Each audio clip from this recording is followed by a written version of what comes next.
A few weeks ago, we explored what being a creative chef means, especially when economic times are tough. We went to the development kitchen of a fast food chain, to restaurants serious about buying from local producers, to others famous for their in-house chef training, and we arranged a meeting via Zoom with an unlikely place, a hospital.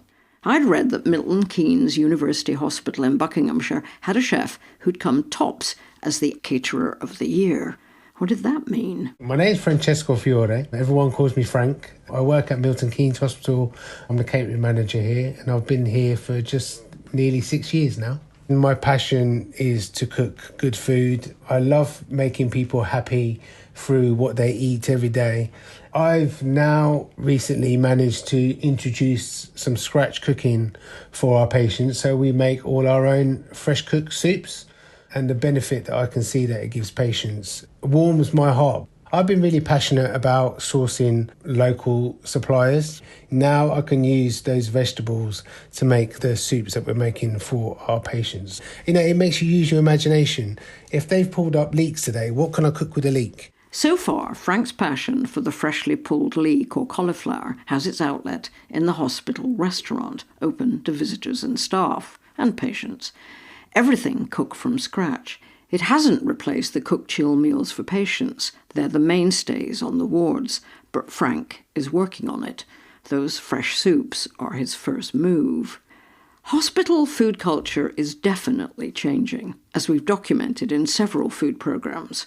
Last year we told the story of big moves at Ashford and St Peter's Hospital in Surrey, where the impetus for change came from a small and unusual catering and facilities company, Neller Davis. This time, we're following the story from the inside, through the eyes of the head of catering, a chef with experience in the restaurant world. So, how has he gone about changing his hospital food culture?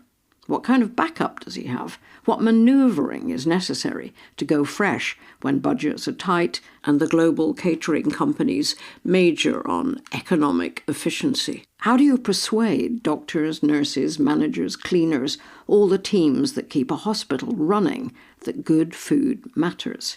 It seemed the only way to answer those questions was to spend a day with Frank Fiore.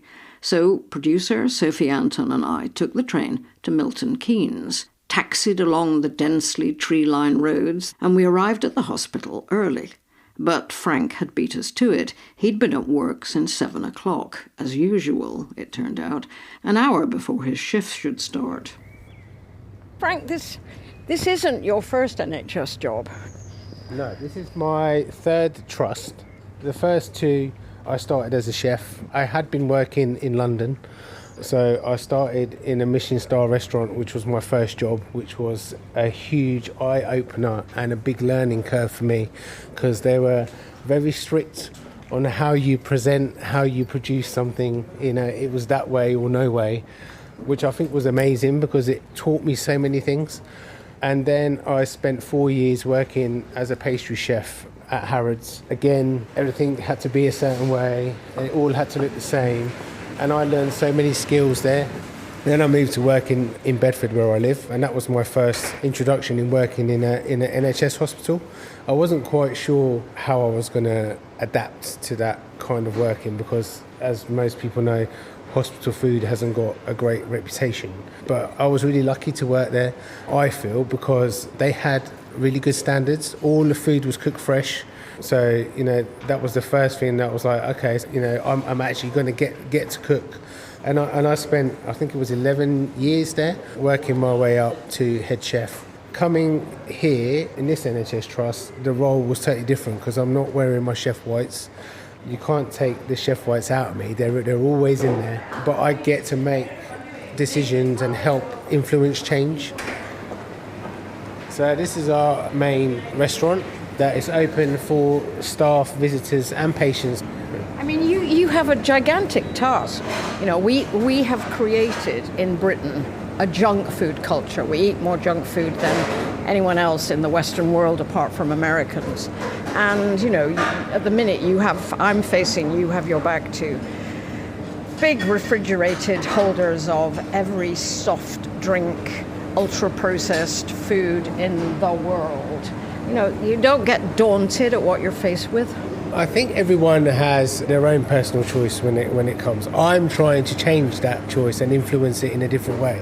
The drinks that we have on display here today, for example, most of them are sugar-free, so we don't stock high-sugared drinks. We have alternative drinks here as well that are healthier. We do have the choices there that maybe you shouldn't have every day, and that's where myself and the team are trying to change the culture, influence a different way of picking up what you put together for your lunch when you're at the hospital as well. In fact, there's a screen behind the healthier eating option Spanish omelette with a mixed side salad. It's branded that way because we've made it at a cheaper price as well. Yeah. So it's affordable for everyone. £2 for staff, so you got a good pickup with that. Yeah. I think I'm trying to normalise what I was fed growing up. So I've always had a great relationship with food. I mean, my mum cooks amazing food. So my dad came over here when he was 5 years old. He came from Italy because my granddad came and worked in the brickyards. So my parents moved back to Italy when I was about 10 years old, and then we moved back because things didn't really work out. So my mum and dad had to start all over again. It was really difficult because my dad didn't have a great paid jobs. To help out, my mum got an allotment. We grew all our own veg, and I think there's a lot of people that still experience eating their mum's food, eating as a family, and I think that's what we're trying to re-normalise and make it that's what we should be doing. It's 10:30. Where are we off to now? We're now going to go into our restaurant kitchen. We're going to speak to some of the chefs, and we'll look at the cauliflower and the purple sprout and broccoli that we got from our farmer yesterday, ready prepped for today's meals. Yeah. So this is my Rashad. goodness. So you're preparing the meals today for the street food? Yeah. So what I'm cooking today is yellow pilau rice, chicken korma, vegetable courgettes and chickpea curry. I wish radio did smells, because it smells so good. Thank you for that. It's my passion to be a chef because my grandmother was a chef, so she teach me how to cook and that. So that taste I wanted to implement, to here and give to the staff as well, that flavor from Indian or whatever. Lucky people here today to have Carolan food. Thank you. Thank you so much. Right, so now we're going into the main hub of the kitchen. So you can see as well why we're looking to get an upgrade of our kitchen now to give us a bit more space, because we have got a lot busier, a lot more staff use our facilities. Joanna is the head chef. Hello, Joanna. Hello. There's a lot of raw food here. Right? There is, yeah. How long have you worked here, Joanna? Is it 10 years. 10 years ago, would you have been getting in purple sprouting broccoli? No, not at all.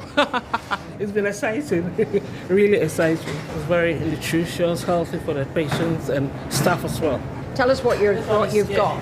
Cauliflower with bechamel sauce. Ooh, look at that. Cheese on top in the Yorkshire pudding. Yeah, it goes with mixed leaf salad. Was it you, Frank, or was it you? The idea of doing a sort of Yorkshire pudding. I think we put the idea together between us. It's something different. Everybody loves a Yorkshire pudding and everybody loves cauliflower cheese, so let's put them all in one place. I think it gives you a sense of happiness when you're eating something like that. So we always try and involve everyone on coming up with an idea of an ingredient that they're presented with. And then that's the purple sprouting broccoli. This was actually picked from the farmer on Monday. They delivered it to us yesterday, straight into the supplier, which is AB Fruits. And then Joanna prepped it yesterday, so we're making a pasta dish with that today. Any opportunity that we get to get some local produce, we just change up the menu on that day and cook a dish with what they can supply us. So we can be as creative as our ingredients are that we get. Well, you're right. I mean, here we are saying, we're going to eat the Carolan food, and then we look at this and think, oh no, we have to have cauliflower cheese in our Yorkshire pudding, right? I think you'll have to have a bit of a buffet. So this is Louise. This is my deputy catering manager. So Louise, I'm Sheila. Hi, lovely to meet you. I'm Louise Shortland, deputy catering manager. Louise has worked here for quite a long time. How many years have you worked here? 25 this year. 25 years. So Louise has seen a lot of changes within the hospital and within catering.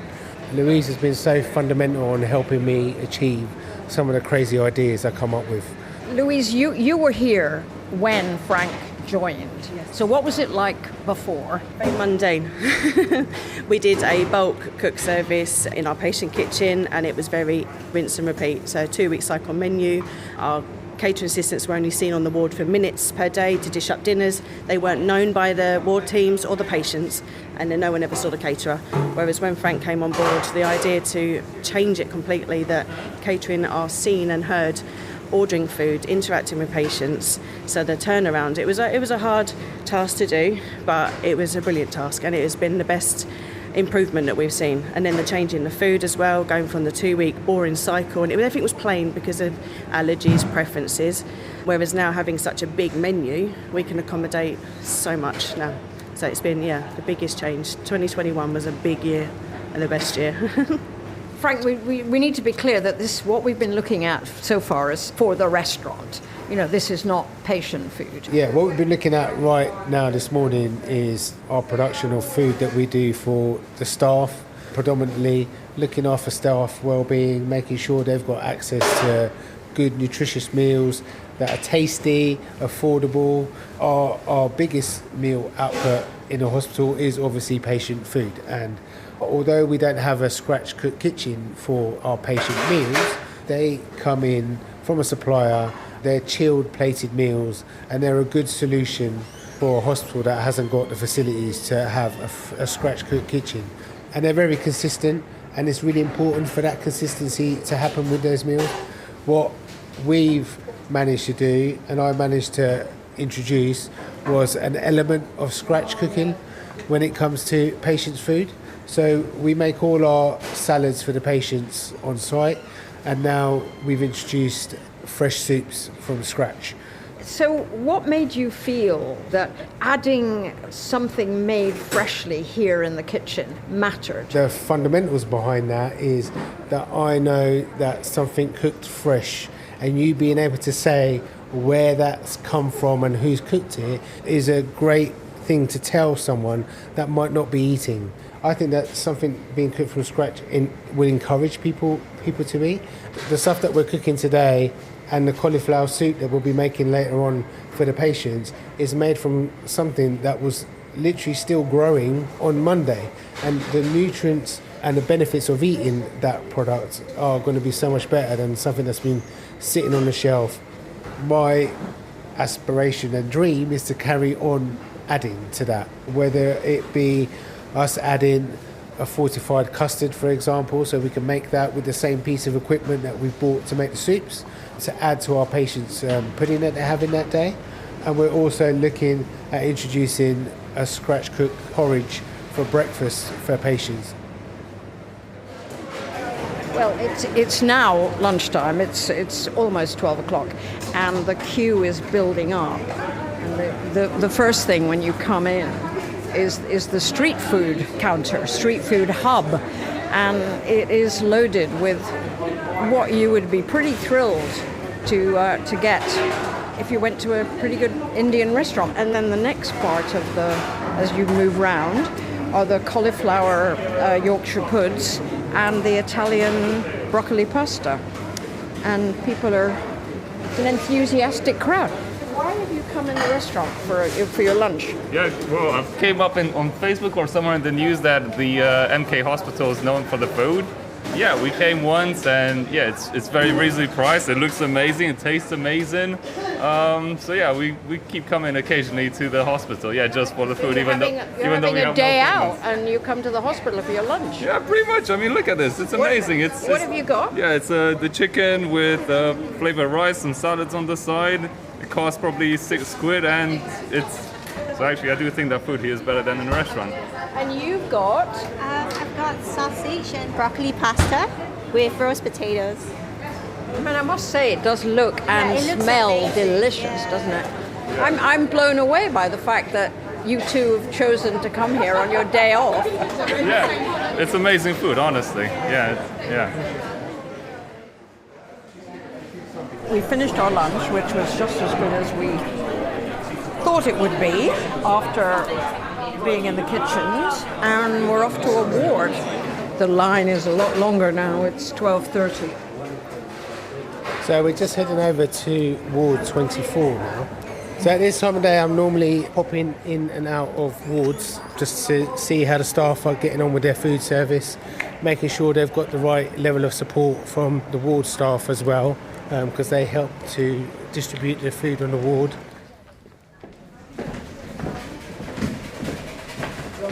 Hello, Veronica. How are you? Good. We're good, thank you. It's all called pantries.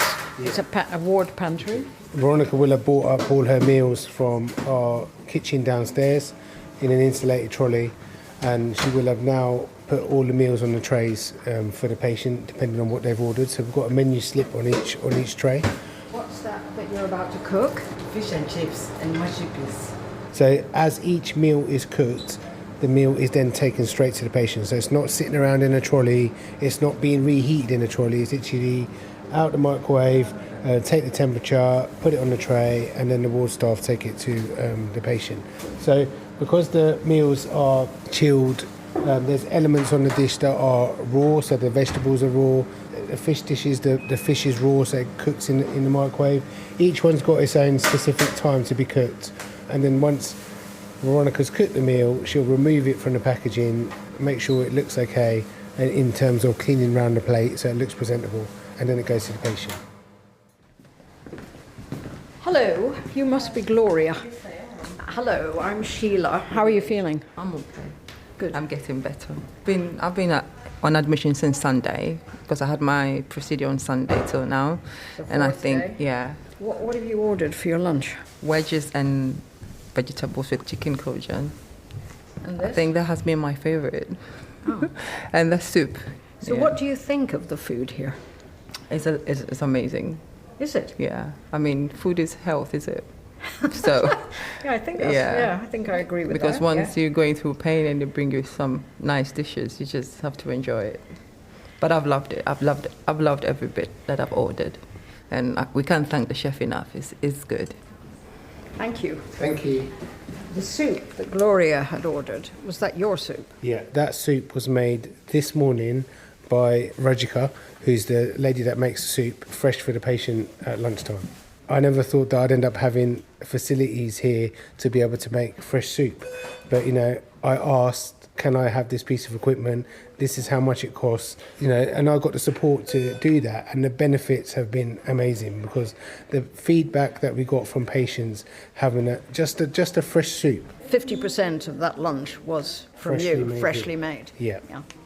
So I've had a few family members that have been in hospital. The most recent one was my dad before he passed away, and I know how much the food he was being given played a big part on how he was feeling that day, and how he received myself and my mum when we went to visit him.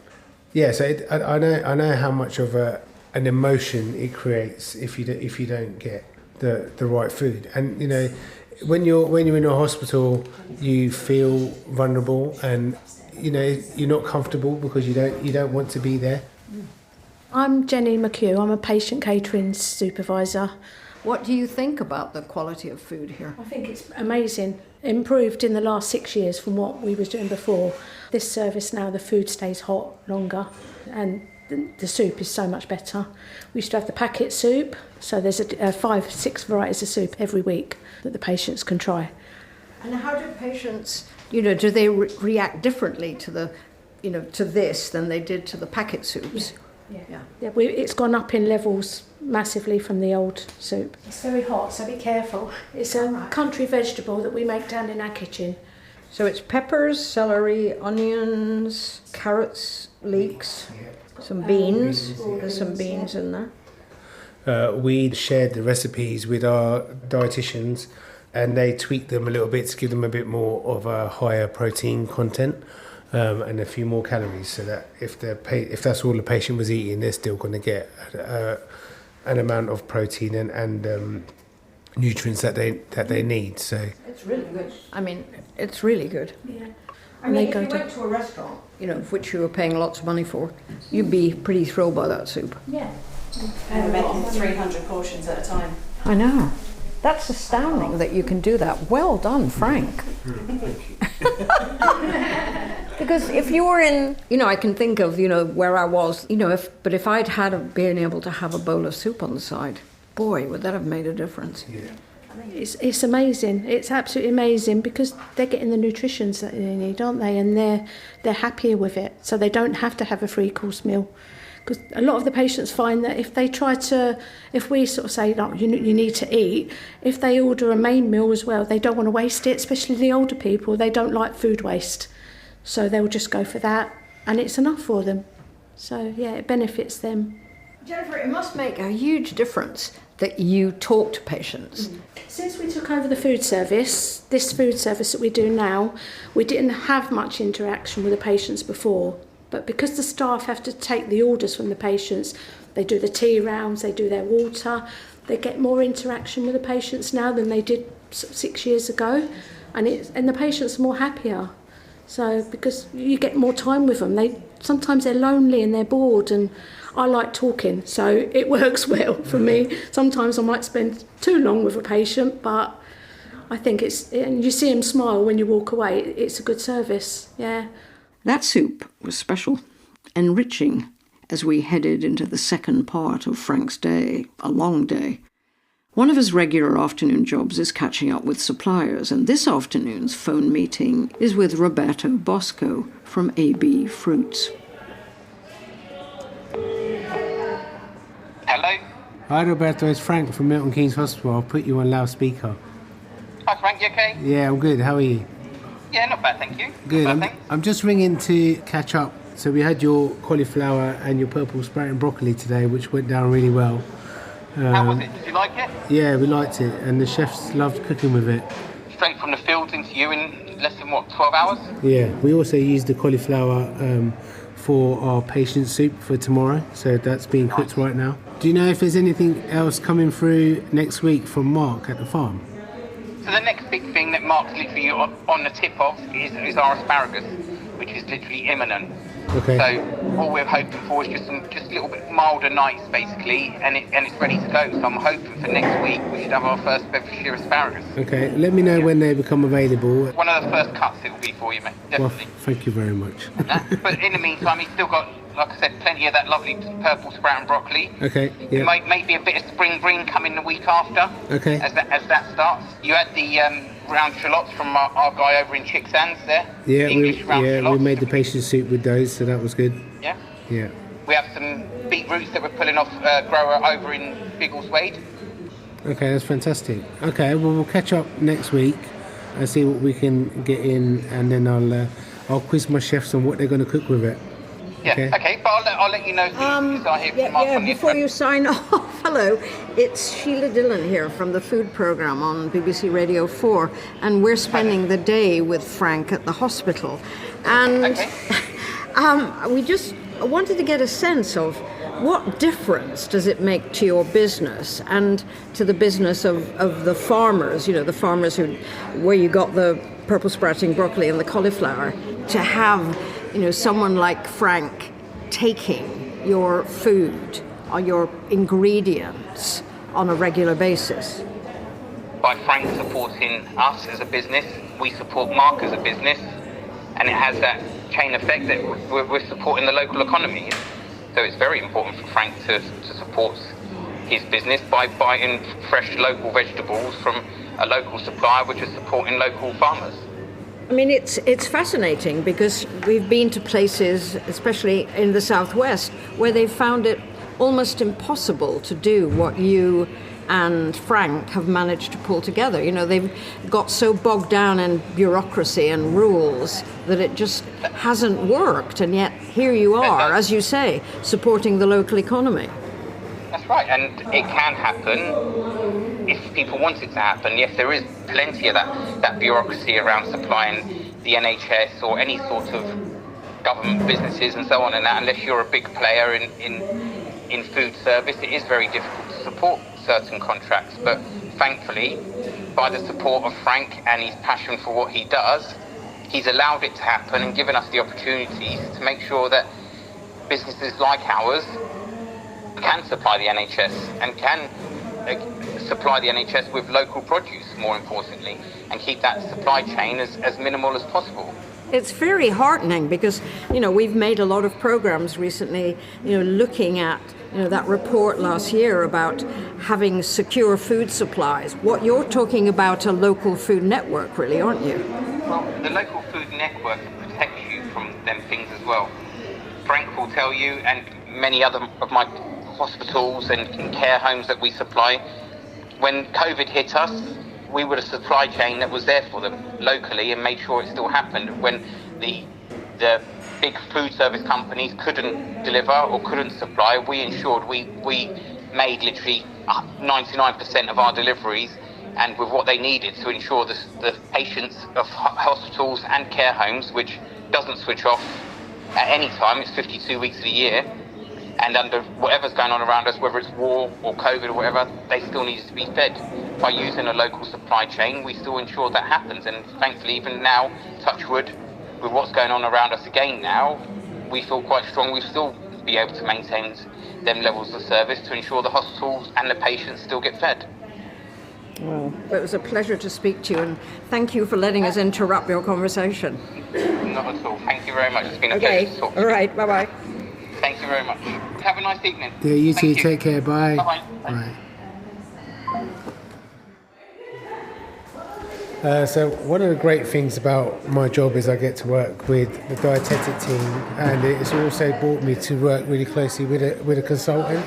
So we're now going to go and meet Dr. Maria and Anna, and we're just going to talk about the cake and shake incentive. So they came to me with a project that they wanted to start, which was how we could introduce a more palatable milkshake and a cake that was high in proteins to help patients recover better from procedures that they had done on the ward. So I am Dr. Maria Panurgia, consultant, care of the elderly consultant in Milton Keynes Hospital. And I'm Anna Vermelinger. I'm one of the acute team leads for adults, and I work on the orthopedic ward and also gastroenterology ward. Why in your area of medicine are you so concerned about food, the quality of food? So older people, there are many things that they change physiologically when you're becoming older. The taste buds changing, you could have, because of repeated use of antibiotics, you could have some fungal infections in your mouth that they go on the tongue and they change how the taste buds are working. So in some people you can have lack of appetite because the food does not taste the same as it used to. We are dealing, especially in the orthopedic ward, with patients that they are very frail. And of course, if they do not eat well, the whole care is going to be affected. Because if you don't eat, you will not rehabilitate, you will not be able to leave the bed, your muscles are going to go down, and then all the consequences, prolonged stay in the hospital.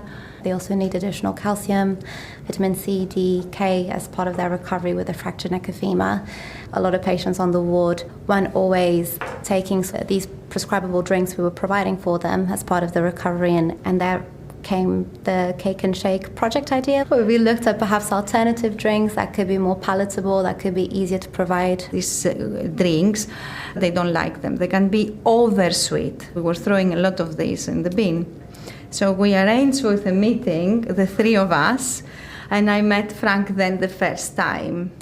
So we start discussing how we can do it. So what's in it? They're made fresh with full-fat milk, as Maria mentioned, every day. They actually contain fewer ingredients than some other prescribable products we have in hospital, but they still are fortified with various vitamins and minerals too, which is helpful within this patient cohort. Do you want to taste the chocolate or the strawberry? Well, I'll taste. I've been given the chocolate, so I'll taste the chocolate, right? Well, it does taste like chocolate. And it's not too sweet. Yeah, and it tastes fresh. Yeah. We did the audit and we discovered that a lot, it is more than half of these drinks, the initial ones that were not taken from the patient. So when we introduced that, we found that 95% to 98% they were taken, and people were loved. To 98%. I mean, that's a huge change. Yeah. And this wouldn't have been possible if it was not for the cooperation between the three of us, and especially Frank, that then he found a way to have the mixers, and that allowed the ward staff to prepare them there and then fresh in the morning. I think we are one of the few, if not the only hospital, but to my knowledge we are one of the few that we managed to nail this issue, because now we know that we have a product that people will take. I think the three of us together make quite a formidable superhero team. We are just entering the chapel and quiet room. Everyone is welcome. And I think we're coming to see the head of chaplaincy, Sarah Crane.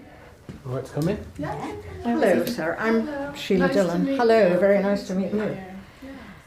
Sarah, you have a story that links you to Frank about a wedding cake, right? Yeah, that's right. So I think it was about 2 years ago. And what happens is every so often we get requests to do a wedding for somebody who is really, really unwell and may not get out of hospital and survive to have a wedding that they might have hoped for. And that situation happened here, and we like to make it as nice as we can. It's obviously not the environment people would choose. And I sent a quick message to Frank one afternoon saying, we might have a wedding tomorrow. Is there any chance of a cake? And as Frank does, he responded very quickly saying, of course. And I don't think I confirmed it until the day it actually was on. So I think it was the morning of the wedding I emailed to say, it's happening, it's at 3. What can you do? And Frank just said, come and collect the cake at 2:00. And I know it was a very hot day, and he'd done a chocolate bride and groom on the top. And it was really stressful because it was melting. And we were trying to prop up this chocolate bride and groom. So I'm just looking at the photograph, which is spectacular. This couple, they couldn't believe it. Their guests couldn't believe it. They were just so touched by how lovely this situation they didn't want to find themselves in was made, and the effort that people had gone to, I just think, and that surprise around that was just a really lovely thing, definitely. I think it's a great thing to remember that there's a lot of amazing people working in an NHS kitchen that are probably just like me, and if these situations arise, to just try and do your best to make it a memorable experience. I mean, Sarah, you think of the chaplaincy being rather separate from the kitchen, but I gather, you've been surprised by the difference a kitchen producing fresh food has made. Yeah, definitely. I think food's easy to underestimate in all contexts, isn't it? Whereas actually it's something we all do every day and really changes the way we experience the world, whoever we are.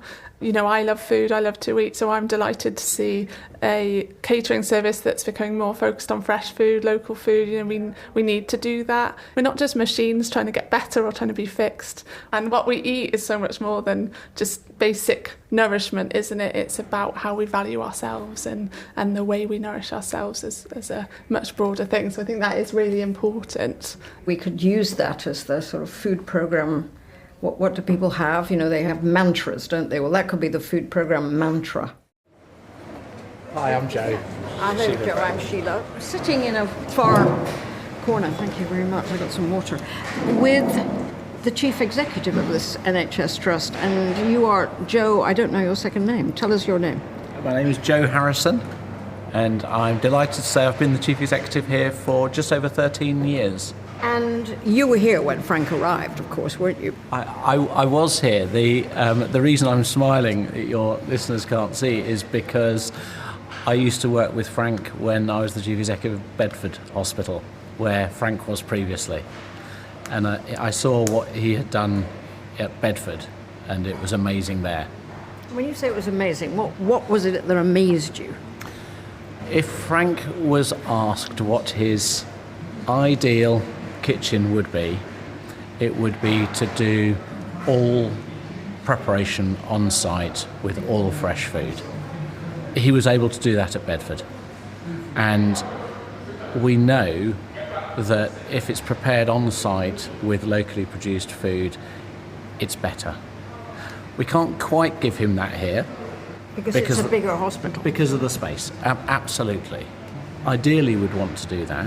In the meantime, what we want to do is keep giving Frank more and more opportunity to prepare food locally and deliver it very quickly from farm to the restaurant, rather than having to buy in meals. And so when you go to professional meetings with other people in your position, do you find there are soulmates there? What is quite interesting is that food doesn't always get talked about. We will talk about waiting times for patients and how much time people spend in the emergency department. And one of the key aspects of keeping people healthy, what we feed individuals in hospital, rarely features as part of the conversation. It is expected that individuals are receiving the appropriate nutrition and diet. I'm not always convinced that the right amount of attention is paid to that. So why do you think food and the way patients and staff are fed doesn't receive the attention? I mean, you just listed, A&E times, all the stuff that if you read the press, those are the key things. And you're saying, food doesn't get attention. Why doesn't it? I suppose on the positive side, patients are now spending less and less time in hospital. And therefore the need to make sure that they receive choice over prolonged periods is becoming less frequent. So it's become less relevant in the overall patient journey if individuals are staying a shorter time. That said, from our perspective, it is equally as important to make sure that somebody's appropriately fed and has choice in the time they're here, whether they're here for a day, a week, a month. I haven't talked about staff. Our staff are the most important thing here. Our staff are our focus on making sure that if we enable them to be the best that they can be, we know that they will provide the best care. So having fantastic choice, having affordable choice in today's world is really important. But those phrases you use, affordable choice and nutrition, if you read the websites of the global catering companies who provide a great deal of the hospital food in Britain, you would think, my goodness, we've got utopia here. We don't need Frank because, and yet what you've got in this hospital is a revolution. And today's meal, you've got purple sprouting broccoli and cauliflower from local farmers. So, there's the talk, nutrition and all that stuff. But you have chosen to go along with a bit of a revolution. And so you obviously have a feel that there's something else that's needed. We're one of the biggest employers in Milton Keynes. We employ nearly 5,000 staff here. And what we looked at was, if you have a relatively limited amount of time in your lunch break, when you come into the restaurant, are you going to grab a portion of chips because it's cheap and it's easy to get hold of, or are you going to have a meal? And how affordable is that and how nutritious is that? The clue for us is in the title. We're part of the National Health Service. We should not be feeding our staff food that isn't nutritious and isn't able to fill them up, keep them healthy. And isn't delicious. Deliciousness seems at the heart of what Frank's about. And if it's not delicious, people go back to the chips. And what we've seen is that people actually want healthy, affordable food, and they keep coming back for more. Frank, you've touched on today, we're coming to the end of this day that we've spent with you, which has been, it's been 8 hours of, it's been pretty amazing actually. And the longer term that we touched on today, you have worked in an NH kitchen where patients' meals were all made from scratch. And you said that, this is your ambition for this hospital. That would require enormous investment. And is that seriously going to happen? I'd like to think that maybe one day it will happen. And if it doesn't happen, I think that I'm still satisfying my dream of that happening by interjecting all these little bits that I'm doing now. The soup, the little custard, the porridge, and hopefully the cake. Yeah. So I did wonder if actually you'd do it by stealth. You'd do it dish by dish, so that, you would push the meals that are brought in chilled, to a tiny little corner, and you'd never actually have made the revolution, you'd just taken it over. Well, that's the plan, and now you've told everyone.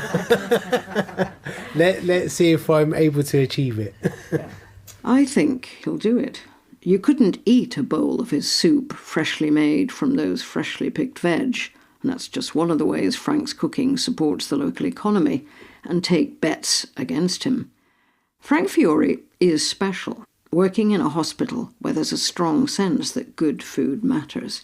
He's been the chief builder of that culture, but he's being supported by a chief executive who enjoys cooking, nurses and doctors who believe food is an important part of the healing process, and staff at every level who love the freshly made street food served every lunchtime and are willing to queue for it. Well, all the people you've just heard.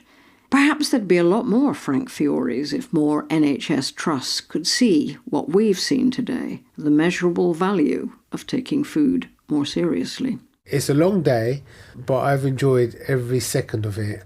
I absolutely love coming to work. There's never a day that I get up and go, I can't bother today. I just look forward to coming here so much. So it was an enjoyable day in spite of you being bothered by the BBC. I don't mind being bothered by the BBC, because I think that we've been able to tell a really nice story about how we can influence change and how the change that we influence impacts people that use our hospital, whether that be a patient that's in one of our hospital beds, whether it be a member of staff, or whether it be a member of the public that just wants to come here and eat their meal with their partner. Well, Frank, thank you very much. Thank you. Some events have far-reaching consequences. The white noise, everything goes black, and apparently I was screaming. That's the moment that my life changed forever. I'm Dr. Sian Williams, and I'm meeting the people whose lives have been reshaped in unexpected ways. That broke my heart. I just thought that is so cruel. Personal stories of loss, discovery, and starting over. We do talk about it time to time, and about how grateful we are to be in this country, to be able to be free. Life-changing. From BBC Radio 4. Listen now on BBC Sounds.